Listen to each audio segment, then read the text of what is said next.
Bonjour à tous et toutes. Je suis Danielle Obono, députée de Paris, députée du 18e arrondissement, membre du groupe de la France Insoumise. Et avec mon équipe et les camarades insoumis et insoumises, aujourd'hui, nous présentons une proposition de loi et une campagne de mobilisation populaire pour demander et obtenir la réouverture des accueils physiques des services publics. Alors, je vais vous présenter brièvement le cadre de cette proposition de loi qui a été déposée cette semaine à l'Assemblée nationale officiellement.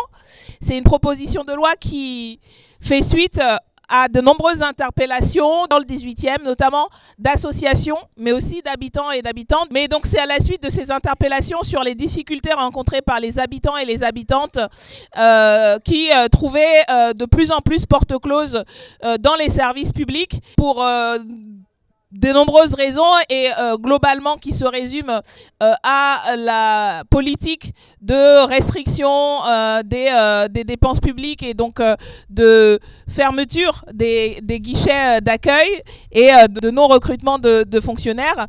Ces usagers et usagères n'étaient plus accueillis, n'étaient plus accompagnés dans leur démarche et donc n'avaient plus accès à leurs droits. Cette proposition de loi, elle est signée par l'ensemble du groupe de la France Insoumise, mais aussi par des collègues de la NUPES, donc de ELV, du Parti communiste, du Parti socialiste et d'autres partis, notamment l'IOT. Vous pouvez retrouver en ligne donc cette proposition de loi et en parallèle, on a décidé d'organiser une campagne populaire, une campagne de signature de pétition et d'interpellation d'Emmanuel Macron. La pétition, elle est en ligne et elle est aussi papier, justement pour traduire notre démarche, parce que notre démarche n'est pas pour interdire Internet ou dire qu'il ne faut pas utiliser ces moyens, mais c'est pour dire que ça ne doit pas être le seul moyen, comme c'est trop souvent le cas maintenant, on systématise et il n'y a plus d'accueil physique.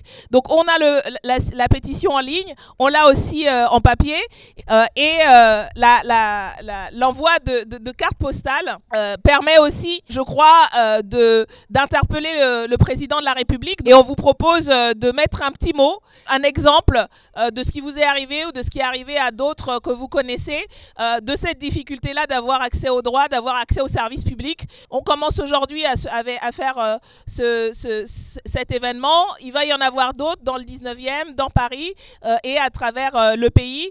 Et on espère comme ça, pendant le printemps, rassembler suffisamment de signatures pour que ça commence à interpeller l'exécutif et pouvoir discuter de cette proposition de loi dans le cadre notamment peut-être de la niche parlementaire de la France Insoumise. Voilà, je m'arrête là pour laisser la parole à plusieurs acteurs et actrices